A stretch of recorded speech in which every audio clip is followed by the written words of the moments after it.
El domingo pasado en el monólogo te contábamos que Guillermo Moreno era el padre de todos los fracasos. ¿Te acordás que te dábamos la lista de todas las cosas que había emprendido y habían fracasado? Bueno, hoy vamos a hablar del padre de todos los escándalos, porque los mayores escándalos K siempre encuentran una relación con el superministro de Planificación Julio De Vido, un pingüino de la primera hora, un arquitecto que se convirtió en el recaudador del modelo. Acompañó a Néstor primero como ministro de Santa Cruz durante los 3 mandatos de Néstor y ocupa la cartera de Planificación Federal desde la llegada de Néstor a la Casa de Gobierno. Es el jefe político de Ricardo Jaime y el padre de todos los escándalos. Mirá la primera parte.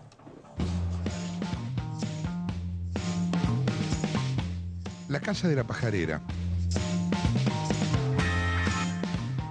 Eso es lo que identifica la mansión que Julio De Vido tiene en el exclusivo country Puerto Panal. Amante de las palomas mensajeras, el ministro que casi nunca habla con la prensa, aceptó este verano una entrevista con el diario La Voz de Zárate. Dice que en ese lugar, un exclusivo barrio cerrado, busca el contacto con el mundo real. Se reconoce como bichero y menciona una de las máximas de la colombofilia. Nunca culpes a la paloma si no llega un domingo. Fíjate lo que hiciste mal en los 5 días previos.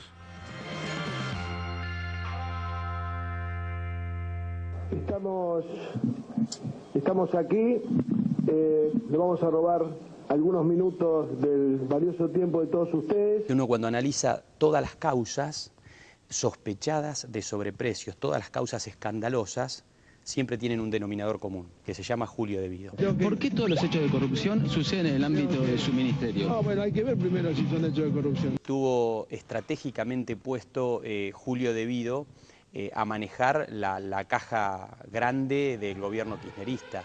Tanto con Néstor como con Cristina, Julio De Vido ha sido el que ha manejado todo lo que signifique plata. Esta es la cara desconocida del padre de todos los escándalos del kirchnerismo. Hagamos ahora un repaso de su gestión. Una de las principales cajas que manejó De Vido es la de la obra pública.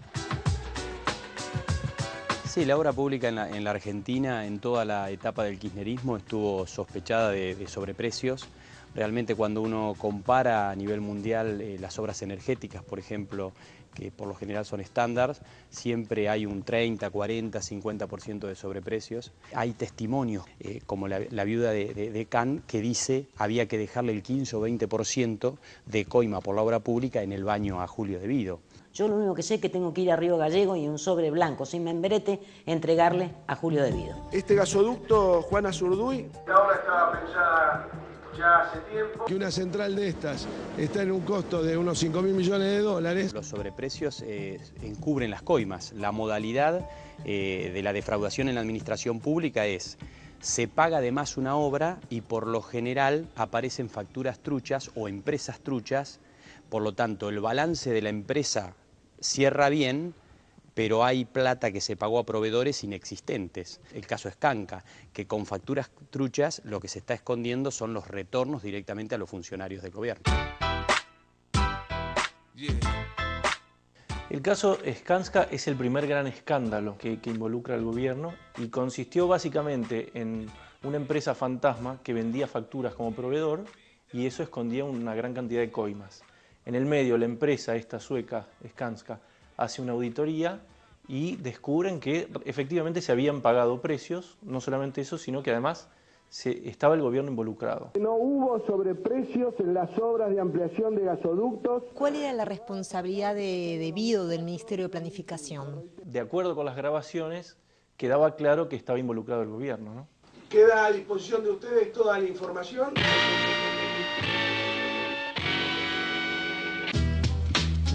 Julio De Vido también estuvo involucrado en el escándalo de la valija con $800.000, que en el 2007 ingresó al país el empresario venezolano Guido Antonini Wilson.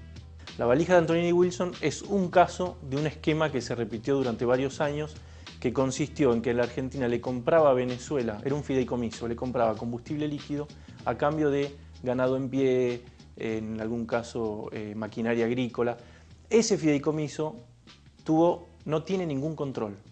Es una gran cantidad de fondos que no se sabe bien cuánto tiene adentro, quién lo maneja, quién lo controla, y eso duró aproximadamente 7 años. Explota con la valija de Antonini Wilson, pero entraron 4 valijas en ese vuelo y descubrieron una sola. El dinero iba para la campaña presidencial de la actual presidenta Cristina de Kirchner. ¿Una coima era un De Venezuela, pago? una coima. Reforzar, por un lado, la seguridad alimentaria del pueblo venezolano y por otro, la seguridad energética del pueblo argentino. De Vido fue también quien manejó y sigue manejando las millonarias compras sin ningún tipo de control a Venezuela, desde una suerte de embajada paralela que desplazó al entonces embajador argentino en ese país, Eduardo Saduz. Los cables están y están en el expediente judicial. Saduz denunciaría luego maniobras de corrupción. A través de cables, que es el mecanismo que usan las cancillerías, lo que hace es informar que faltaban 90 millones de dólares. Recordemos que la Argentina hoy, por ejemplo, la deuda que tiene con PDVSA son cerca de 1.200 millones de dólares y no hay nadie que la controle. Entonces ahí, con que sea un 1% ya es una cantidad enorme de plata. Más información ahora. El juez federal Rodolfo Canicova Corral procesó al ex diplomático por el presunto delito de falso testimonio a partir de una denuncia del ministro de Planificación Federal, Julio De Vido. El propio embajador Saduz dijo, se cobraban el 15 o 20% a los que vendían maquinarias agrícolas a Venezuela para el ministro de Planificación Federal, como tantas otras causas, están siempre debajo de la órbita de Julio De Vido. A cómo empezamos haciendo vivienda con un plan que se llamaba Plan de Emergencia Habitacional. Otra área bajo responsabilidad del ministro de Planificación sospechada de sobreprecios y de subejecución es el Plan Federal de Viviendas. El Plan Federal de Viviendas, en la etapa 1, había pensado construir 120.000 viviendas en un año. 4 años después, a partir del 2007, nosotros nos encontramos que gastaron el 90% de los recursos destinados para la construcción de esas viviendas, pero sin embargo solamente construyeron el 56%. Lo que después vino, que fue el Plan Federal Etapa 2, donde se pensaban construir 300.000 viviendas más.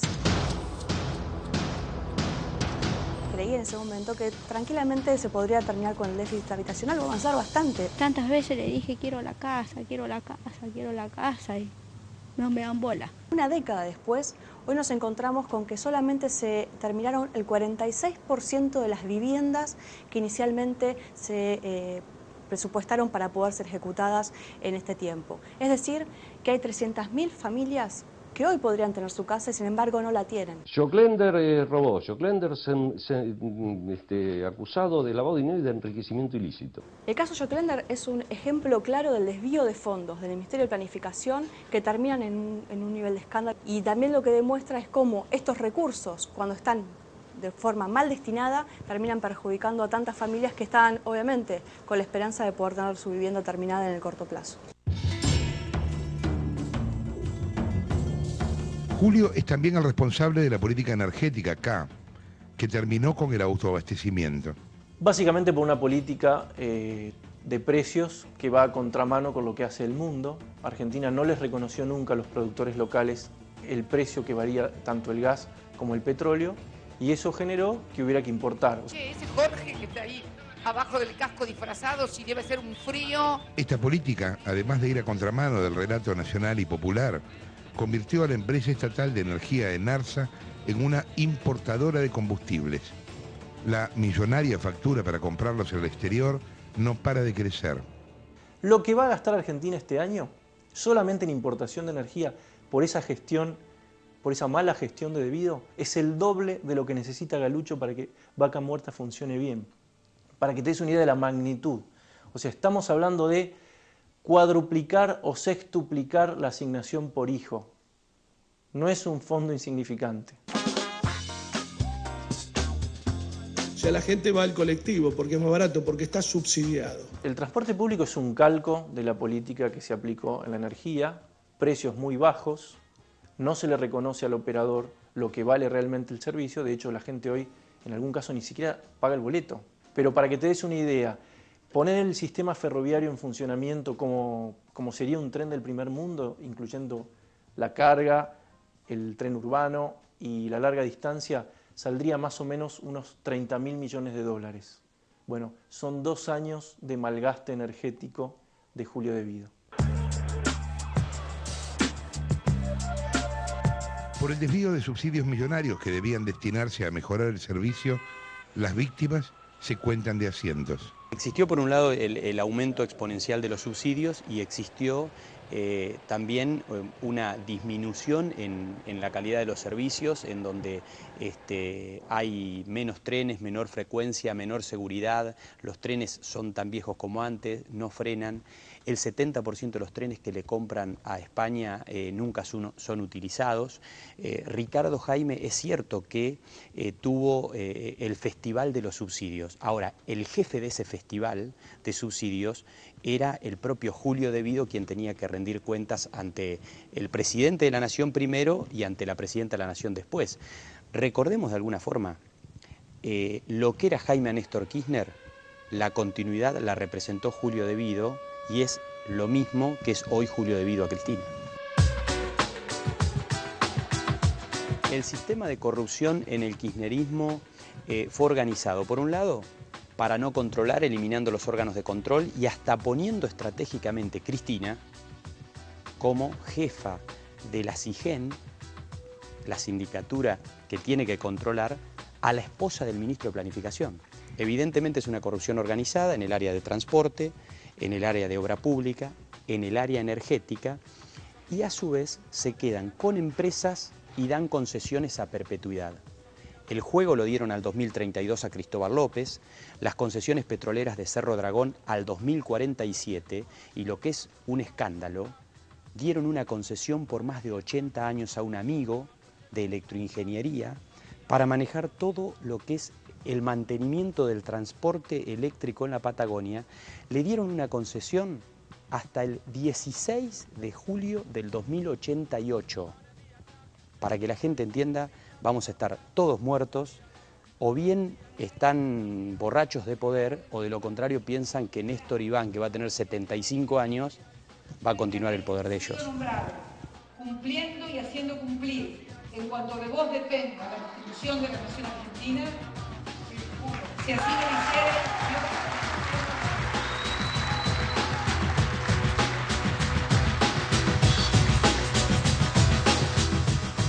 Pues es que me acordaba, y vos te debes acordar también, cuando Cristina fue a la reelección, en ese momento se decía, no, pero ahora todo va a cambiar, vamos a respetar las instituciones, vamos a terminar con el discurso confrontativo, y De Vido se va a ir. Me parece que no pasaron ninguna de las tres cosas. Mariel Fitzpatrick.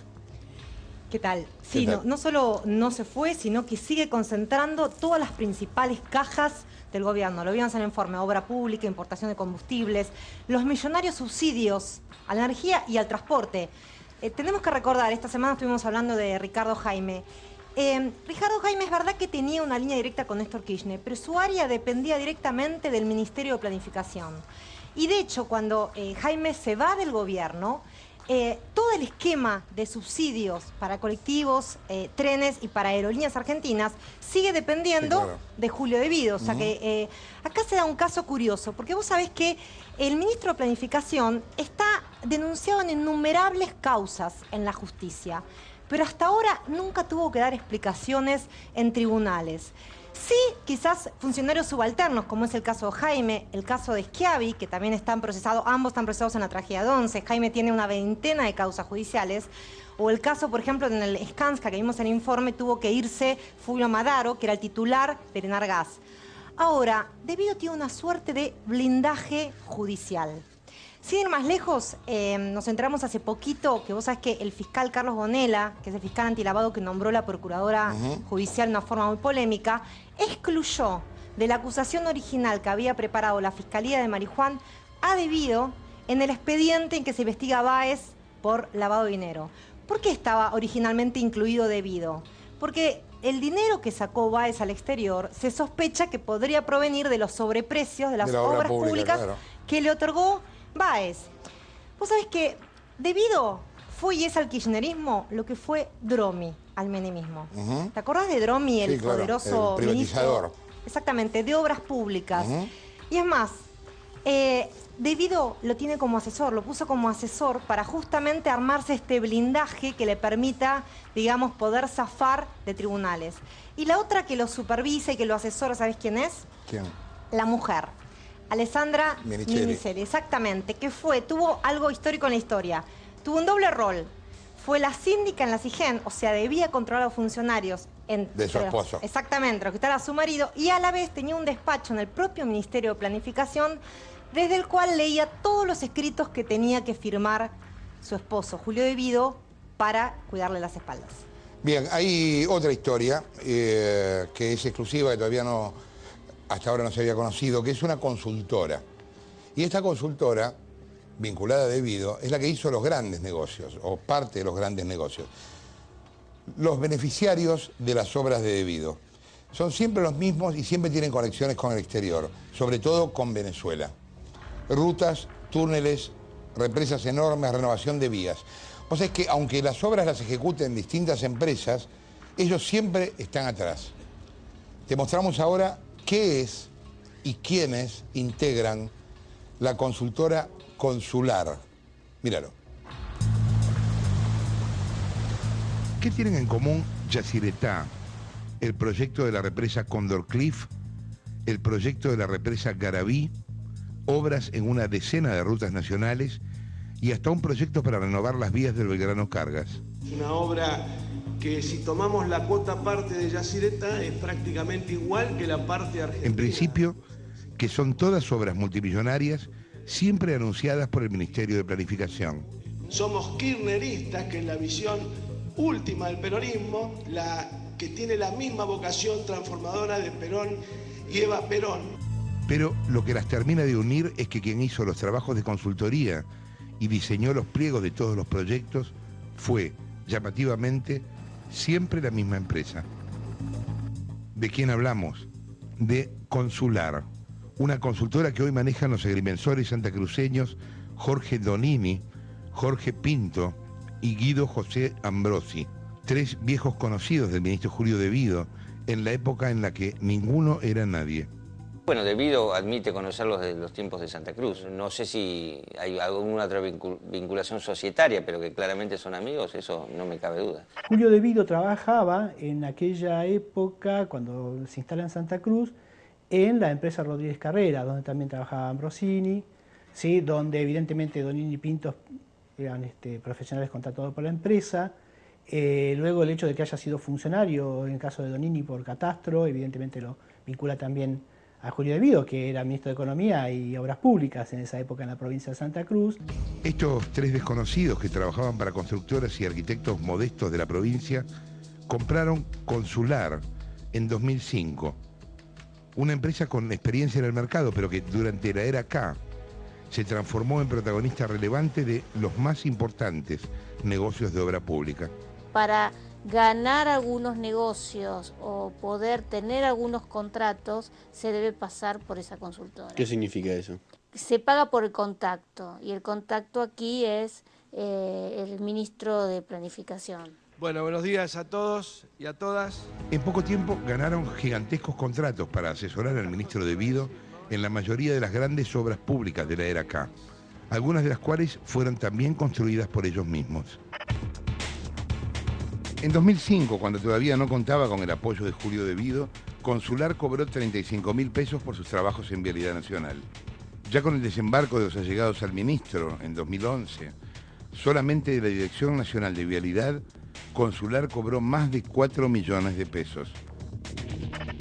Según muestra el detalle de situación patrimonial en los registros contables de la empresa al día 30 de junio de 2011, por sus negocios en Argentina, la empresa tenía un patrimonio de 52.774.366 pesos.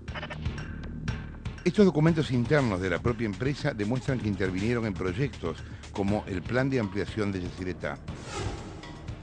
La conclusión de esa obra fue celebrada por Cristina con toda la pompa. Ese hechizo que regalas a los vientos que te arrullan con ternura en nuestro amor.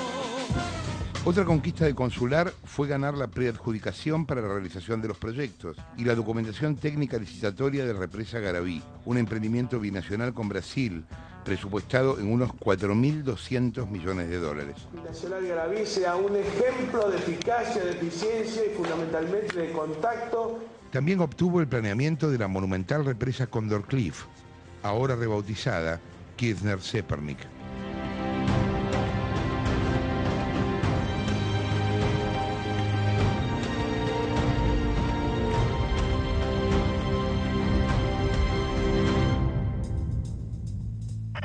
Los agrimensores Donini, Pinto y Ambrosi fueron quienes, entre otras cosas, analizaron los campos que serán inundados por esa obra y que deberán ser indemnizados. Acordate, gran parte de todos esos campos terminaron siendo comprados por Lázaro Báez. La lista de intervenciones de Consular se prolonga interminablemente. Obras en rutas nacionales, la ampliación del puerto de Caleta Paula en Santa Cruz, asesoramiento al Ministerio de Planificación para la construcción de túneles y pasos vehiculares en los municipios bonaerenses K, como Florencio Varela.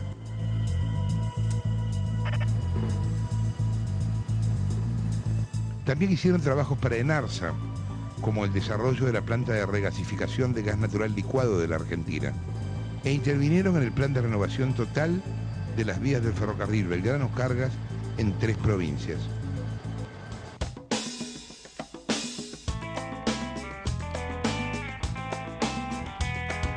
Pero quizá los negocios más importantes de Consular fueron los que desarrollaron lejos de acá. ¿Adivina dónde?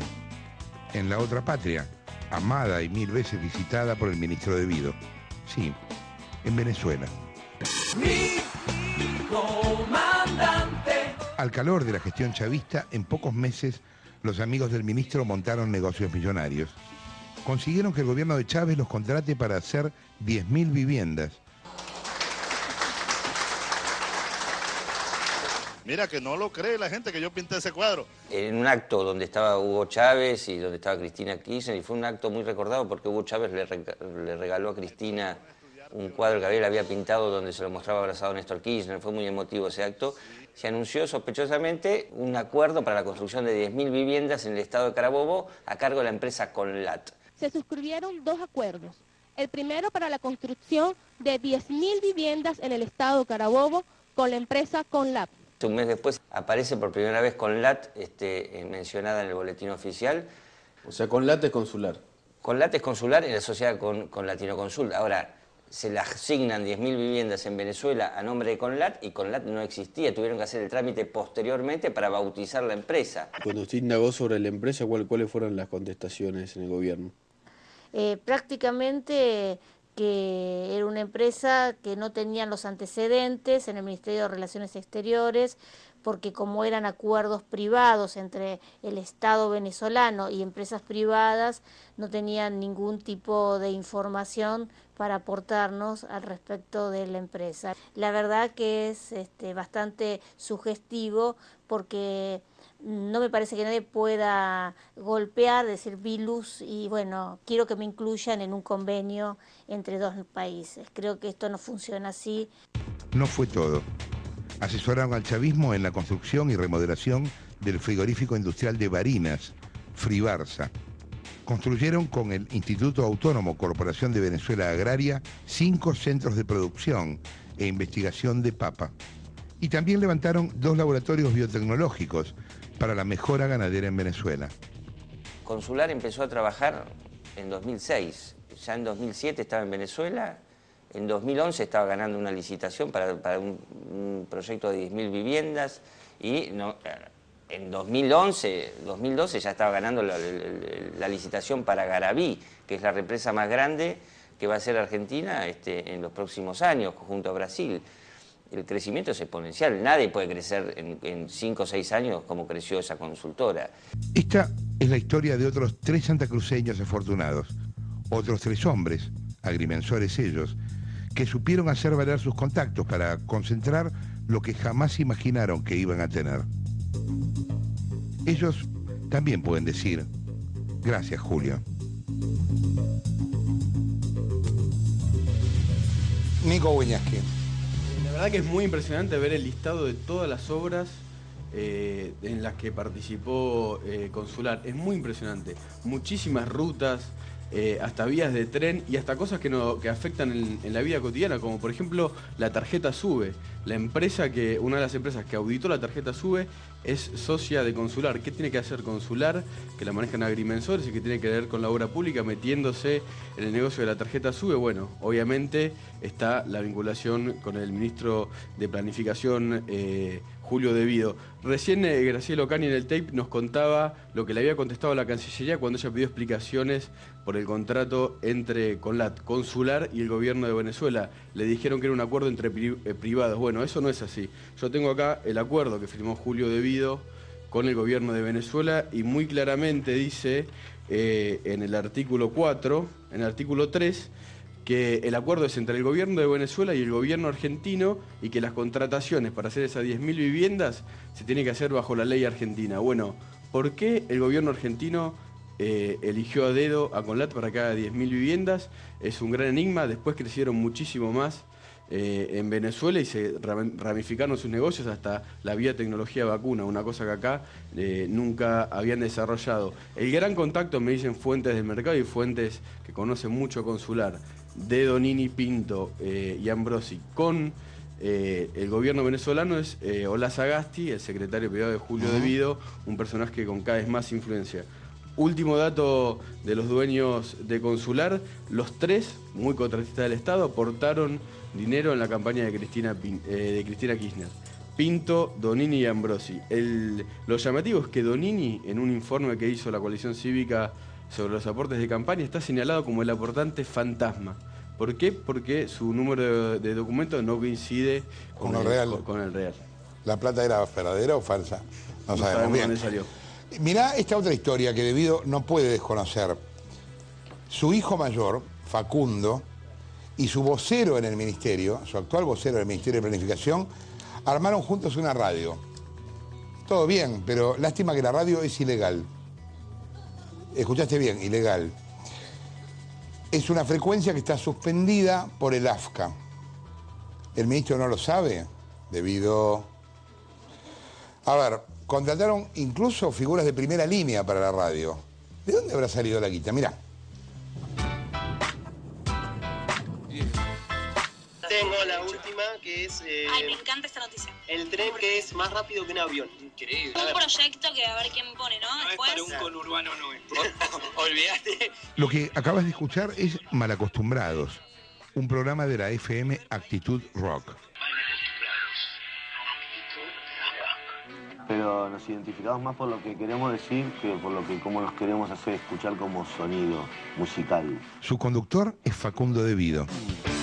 Decime tu nombre si vos querés.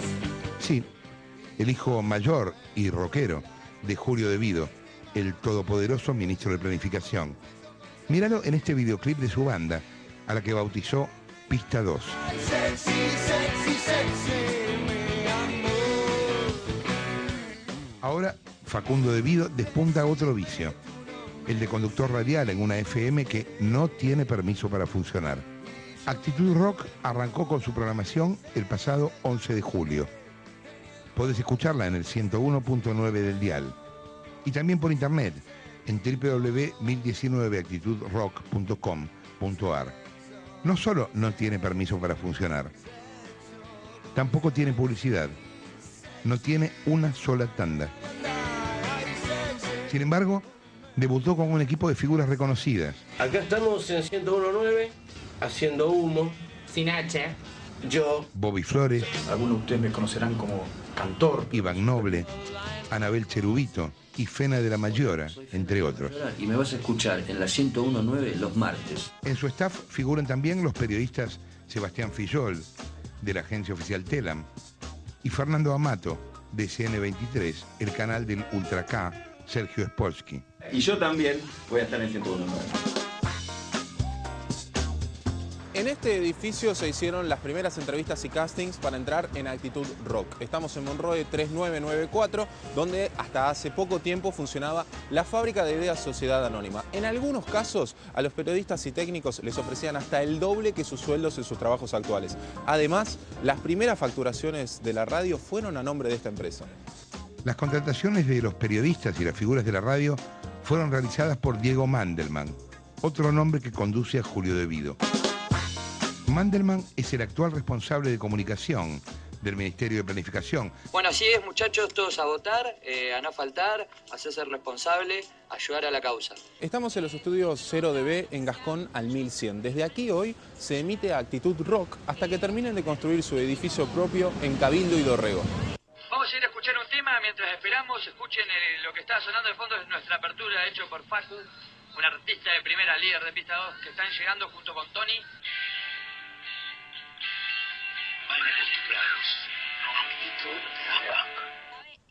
Una radio armada por el vocero de Devido, con un programa del hijo de Devido y sin permiso para funcionar. ¿Cómo es esta historia? La 101.9 era hasta hace unos años Radio Cosiuco. La licencia pertenecía a Federico Bonomi, el dueño de esa marca de ropa. El mismo que hace poco le prestó su avión privado a Amado Vudú para viajar a Carmelo, Uruguay. Según documentos oficiales del AFCA, la frecuencia tenía una licencia del tipo PPP, permiso precario y provisorio, que fue cancelada en 2006 por Julio Bárbaro, quien entonces era interventor del ex-Confer. En el fondo, un tiempo que tratábamos de limpiar el espectro. La decisión fue apelada ante la directora de asesoramiento técnico del organismo, Ana María Valle, que nunca lo resolvió. La licencia, por lo tanto, siguió suspendida y la radio sin posibilidad de funcionar legalmente.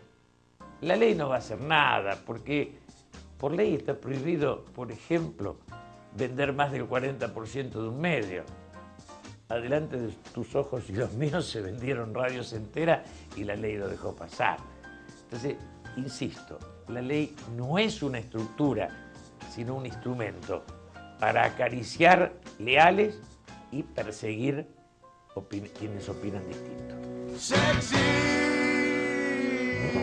sexy. Una radio ilegal, con un programa para el hijo de Devido, armada por el vocero de Devido, sin publicidad y con contratos cuyos fondos nadie sabe de dónde provienen. ¿Podría funcionar igual? Si el jefe está atrás, todo se puede.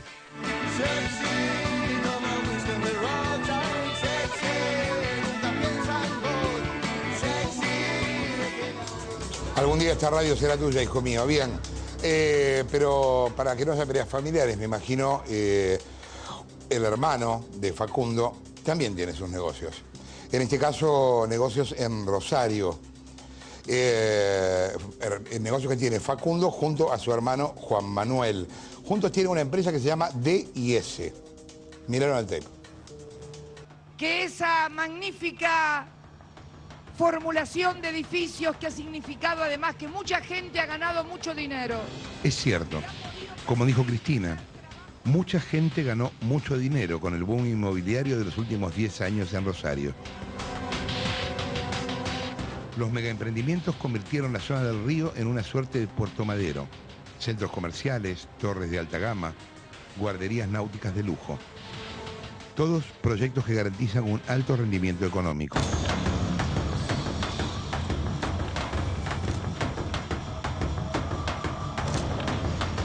Entre los beneficiados por estos grandes negocios están nada menos que Facundo y Juan Manuel Devido, los jóvenes hijos del poderoso ministro de Planificación.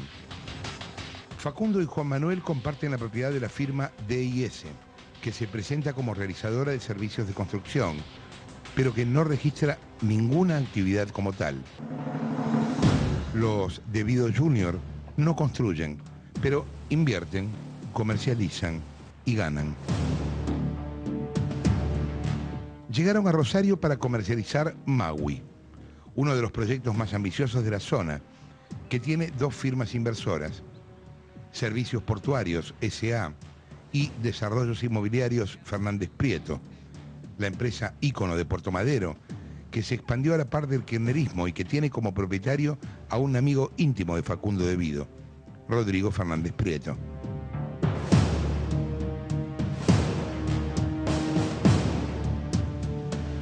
Este es el primer edificio de un complejo que va a incluir otra torre, un hotel 5 estrellas y un beach club que va a tener sonido de mar, pileta con olas y playa propia. Quienes quieran acceder a Maui deben tener ingresos millonarios. Un departamento de un dormitorio con vista al río cuesta $247.000, más $35.000 por la cochera. Si se busca un piso un poco más grande, de 2 dormitorios, la cifra trepa a $312.000. El proyecto fue cuestionado por el Consejo Deliberante local por utilizar únicamente energía eléctrica sin gas natural, a pesar de tener el tendido en la puerta. La usina termoeléctrica, que es la mayor parte de la que hay en Argentina, está quemando el triple de gas para hacer esa cantidad de calor que si se quemara directamente el gas dentro de la cocina a gas o de la estufa a gas. Y además el consumo total de ese complejo es cercano a la ciudad completa de San Lorenzo.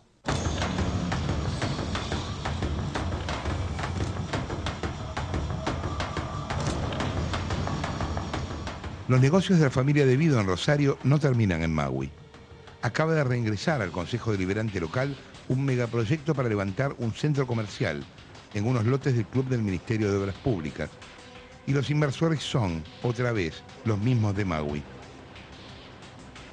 Un convenio firmado con la municipalidad para hacer un emprendimiento con negocios importantes, con una guardería de un tamaño bastante considerable, que es muy discutible que sea adecuado para poner en ese lugar por el impacto ambiental que generaría la cantidad de lanchas, la cantidad de vehículos subiendo, bajando de las lanchas.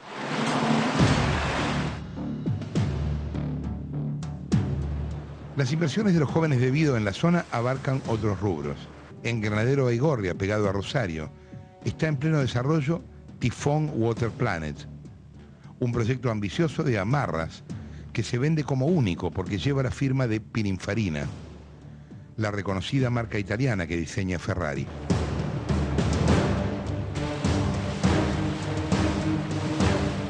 Estamos navegando frente a Granadero Baigorria, la tierra de Alejandro Ramos, el actual secretario de Transporte de la Nación. Acá en Granadero Baigorria hay una calle que se llama Julio De Vido y hay una guardería náutica impresionante que va a ser la más grande del país, en la que están invirtiendo los hijos del ministro de Planificación Federal. La cara visible del proyecto Tifón Water Planet es Damián Calabrese, un joven entrepreneur rosarino criado en una familia de clase media que con su empresa MOR se convirtió en uno de los protagonistas del fenómeno inmobiliario de alta gama. Su buen vínculo con Alejandro Ramos, el exintendente de Granadero Baigorria y actual secretario de Transporte, le facilitó el trámite para instalar el emprendimiento de la guardería de lujo.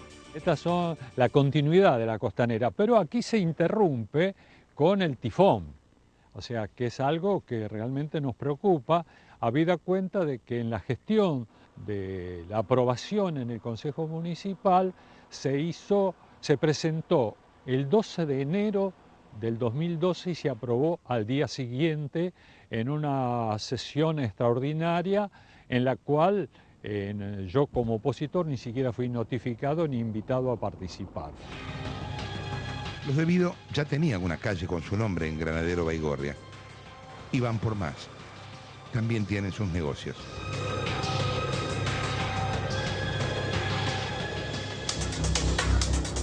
Luciana Geuna, la historia de los De Vido Junior. Exacto, los hijos varones de De Vido son 3, es Facundo, Santiago y Juan Manuel, y los 3 se las arreglaron para hacer grandes negocios desde que son muy jóvenes, sin ninguna experiencia previa, desde que su padre llegó a ser ministro de Planificación. Esos negocios siempre están un poco vinculados a la política. ¿Por qué? Facundo tuvo una sociedad con Fernández Prieto, los que mostrábamos recién, de Puerto Madero, que son a la vez los inversores de Maui, en donde está trabajando su hermano Juan Manuel. Juan Manuel tenía Sonda Motos, una empresa de motos, una concesionaria que vendía la marca Cerro, que es un empresario kirchnerista, el cordobés, que es el que empleó también a Ricardo Jaime y a otro de los hijos de Julio De Vido, Santiago De Vido. Y Facundo y Santiago tienen otra empresa que se llama Petrotrans, que es nada menos que transporte de combustible. Es decir, como chicos, debía. Exacto. Chicos, me fijé si estaba en la lista de Nolsa, pero no, por lo menos no, esa desprolijidad no la tuvieron.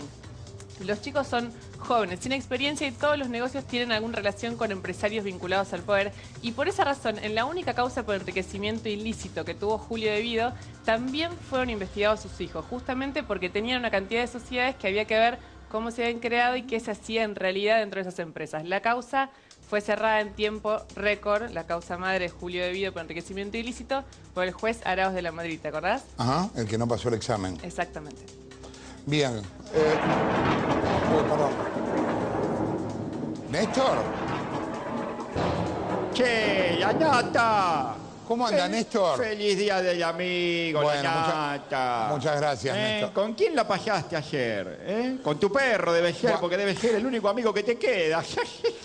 Bueno, mire, hablando de amigos, Néstor, muchos amigos suyos están en cosas raras, Lázaro, De Vido, Jaime. Es decir, es que la amistad es compartir, y yo compartí con ellos lo que tenía a mano, Jorge.